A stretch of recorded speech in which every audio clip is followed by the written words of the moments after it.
It is a historic Congress because it is the first FIFA electoral Congress taking place in Africa.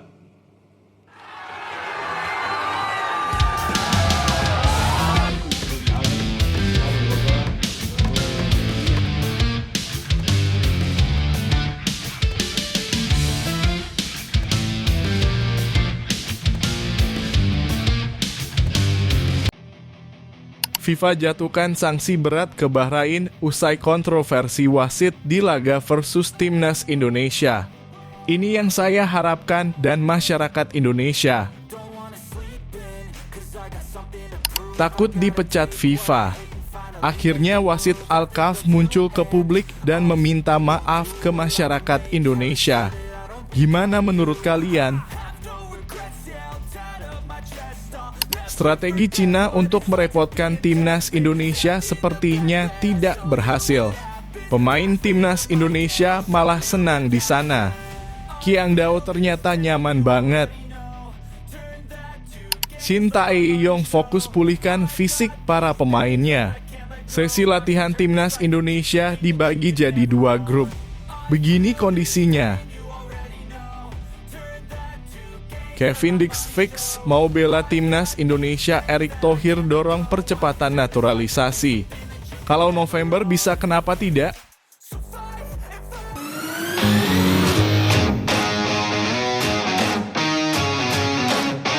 Sebelum kita lanjut ke berita terlengkapnya, alangkah mulianya bagi kalian untuk tekan tombol like dan yang belum subscribe, tolong subscribe channel ini.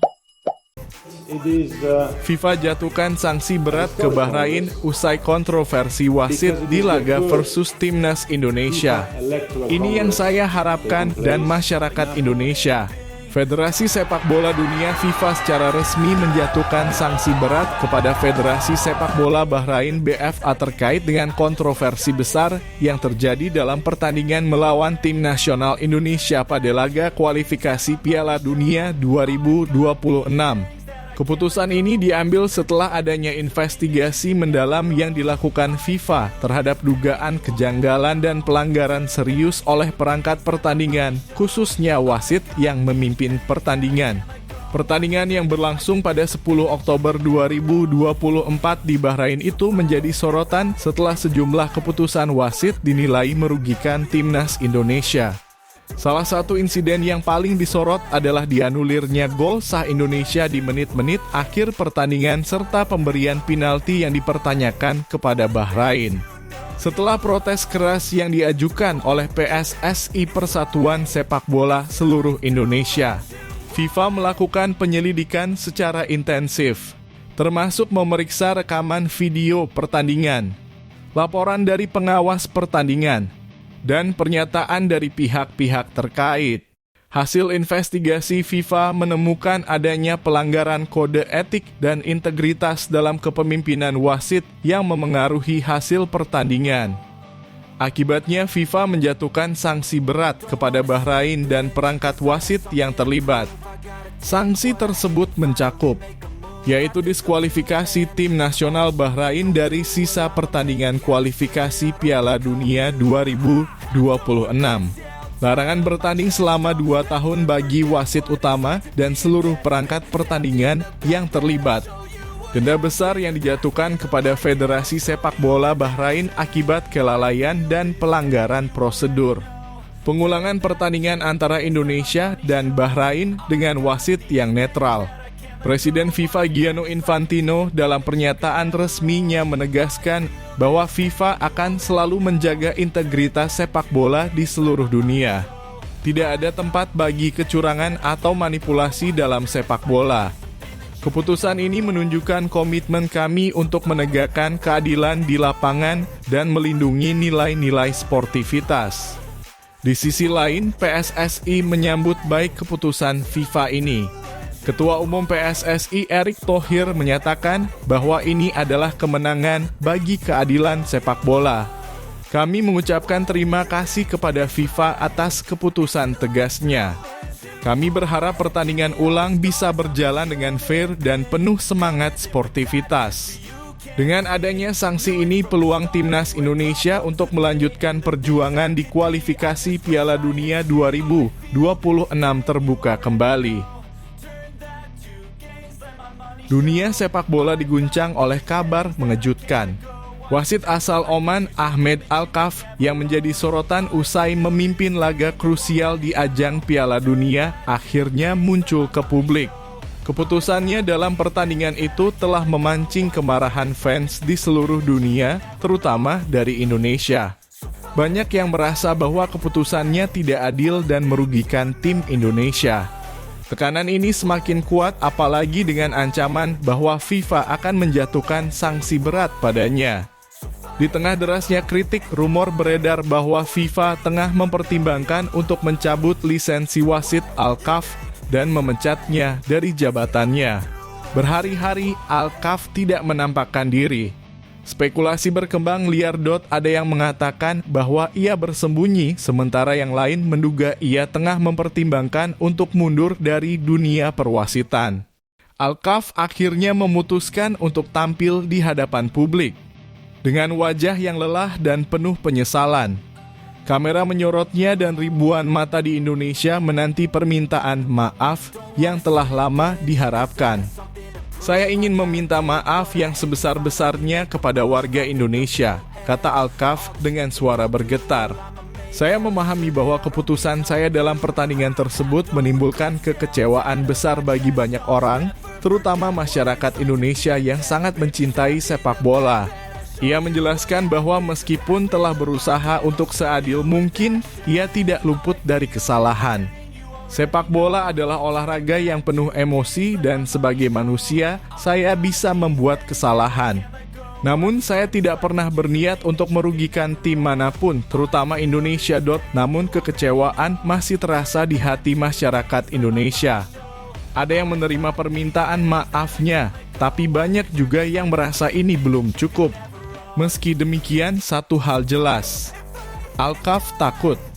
Bukan hanya takut kehilangan pekerjaannya, tetapi juga takut dengan dampak dari keputusannya terhadap karirnya dan dunia sepak bola. Saya siap menghadapi segala keputusan FIFA, lanjutnya. Saya akan terus belajar dan berusaha menjadi wasit yang lebih baik ke depannya. Namun perasaan cemas dan ketidakpastian tetap membayangi. Apakah FIFA akan tetap memecatnya? Apakah masyarakat Indonesia bisa memaafkan Alkaf? Semua ini masih menjadi misteri. Yang pasti malam itu Alkaf telah mengambil langkah pertama, meminta maaf dan berharap bisa memperbaiki kesalahan yang pernah ia buat. Strategi Cina untuk merepotkan timnas Indonesia sepertinya tidak berhasil. Pemain timnas Indonesia malah senang di sana. Qingdao ternyata nyaman banget. Timnas Indonesia sudah tiba di Qingdao, Cina pada Jumat 11 Oktober 2024 pukul 17.00 waktu sana. Tim Merah Putih berangkat ke Cina usai menjalani pertandingan melawan Bahrain. Di laga kontra Bahrain, timnas Indonesia bermain imbang 2-2 pada pertandingan ketiga grup C putaran ketiga kualifikasi Piala Dunia 2026 zona Asia di Stadion Nasional Bahrain, Rifah. Usai pertandingan itu, timnas Indonesia langsung bertolak ke Cina dengan menyewa pesawat pada Jumat 11 Oktober 2024 pukul 01.00 waktu Bahrain. Ya, setelah melawan Bahrain kemarin, kami langsung ke Cina dan tiba di Qingdao pada pukul 17.00 waktu sini, kata Ketua Badan Tim Nasional Sumarji. Kalau di Indonesia sekitar pukul 16.00 waktu Indonesia Barat karena perbedaan jarak waktunya hanya 1 jam saja. Sesampainya di hotel, para pemain timnas Indonesia langsung beristirahat. Para pemain timnas Indonesia hanya melakukan recovery pasca perjalanan jauh dari Bahrain ke Cina. Sumarji mengatakan untuk agenda hari ini timnas Indonesia melakukan sarapan pagi bersama. Selanjutnya mereka akan melakukan sesi latihan dengan dibagi ke dalam 2 tempat. Pemain yang bermain melawan Bahrain kemarin hanya melakukan gym di hotel. Namun pemain yang tidak bermain melawan Bahrain, mereka akan berlatih di lapangan, kata Sumarji. Lanjut Sumarji, ia mengatakan bahwa suasana di Qingdao sangat enak sekali. Sumarji menjelaskan bahwa Qingdao merupakan kota yang nyaman. Perlu diketahui hanya sekitar 10 juta orang saja yang tinggal di Qingdao dari total 1,4 miliar masyarakat di Cina. Jumlah masyarakat yang tinggal di Qingdao lebih sedikit ketimbang warga di Jakarta yang mencapai 11,3 juta orang. Enak banget kotanya. Cuacanya juga enak dan tidak terlalu ramai, kata Sumarji. Terkait cuaca, Sumarji mengatakan bahwa di Qingdao berkisar dari 18 hingga 20 derajat Celcius. Cuaca itu tidak terlalu dingin bagi para pemain timnas Indonesia. Sumarji juga yakin para pemain timnas Indonesia bisa cepat beradaptasi dengan cuaca di Qingdao. Sebab mayoritas pemain timnas Indonesia berkarier di Eropa. Ya, ini tidak menjadi sebuah masalah bagi kami karena memang pemain timnas Indonesia banyak yang bermain di luar negeri, tutup Sumarji. Shin Tae-yong fokus pulihkan fisik para pemainnya. Sesi latihan timnas Indonesia dibagi jadi 2 grup. Begini kondisinya. Timnas Indonesia fokus melakukan pemulihan fisik sebelum melakoni laga tandang lawan Cina di Qingdao Youth Football Stadium Selasa 15 Oktober 2024 malam waktu Indonesia Barat. Skuad Garuda sebenarnya sudah tiba sejak Jumat sore waktu Indonesia Barat di Qingdao. Timnas Indonesia sudah menggelar sesi latihan perdana di Cina. Latihan digelar pada Sabtu 12 Oktober 2024. Sesi latihan tersebut jadi bagian dari persiapan menuju laga lanjutan ronde ketiga kualifikasi Piala Dunia 2026 zona Asia. Timnas Indonesia sangat antusias dalam mempersiapkan diri. Shin Tae-yong langsung membagi sesi latihan menjadi 2 kelompok. Kelompok pertama ditujukan untuk para pemain yang turun lawan Bahrain. Mereka bakal berlatih di pusat kebugaran. Sementara untuk yang tidak bermain bakal melakoni latihan normal di lapangan. Hal ini untuk mengantisipasi perjalanan lama dari Bahrain ke Qingdao selama 10 jam lebih. Karena perjalanan lama hampir 10 jam, ujar Shin Tae-yong. Jadi hari ini latihan dibagi menjadi 2 grup. Untuk yang di hotel untuk pemain yang bertanding melawan Bahrain, mereka mendapatkan materi di pusat gym. Sedangkan pemain yang tidak bermain kemarin berlatih normal di lapangan, ujar Shin Tae-yong. Tentu skuad asuhan Shin Tae-yong harus berlomba dengan waktu. Timnas Indonesia juga mendapatkan kabar kurang baik sebelum laga lawan Cina. Pasalnya ada 2 pemain yang masih mengalami cedera. Keduanya adalah Sandy Walsh dan Jordi Amat. Kedua nama tersebut hanya bermain pada babak pertama saat jumpa Bahrain.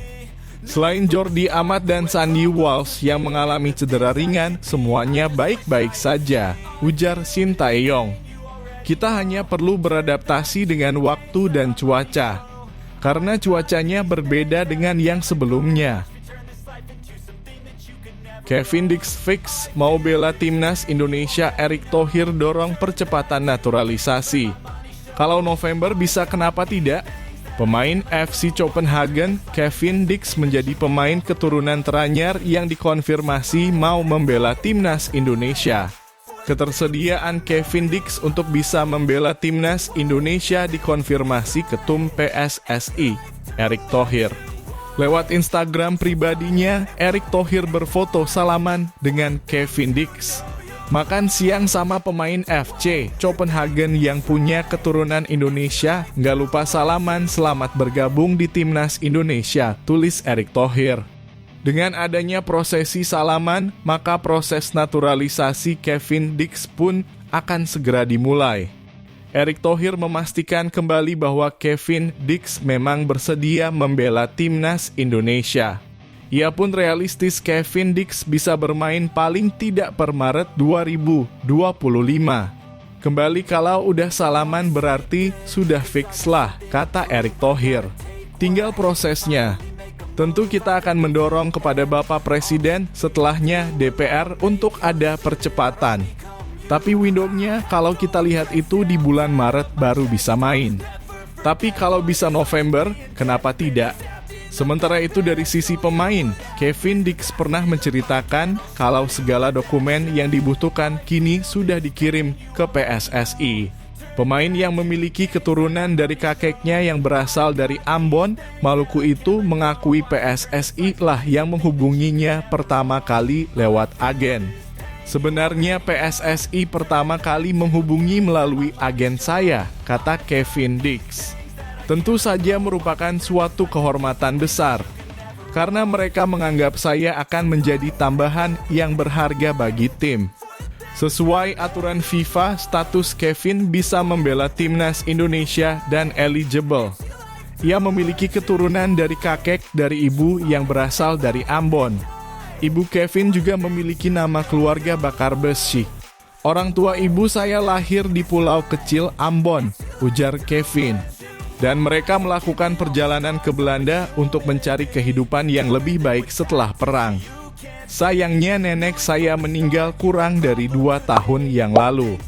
Tapi saya masih memiliki kakek saya yang lahir di sana Maluku.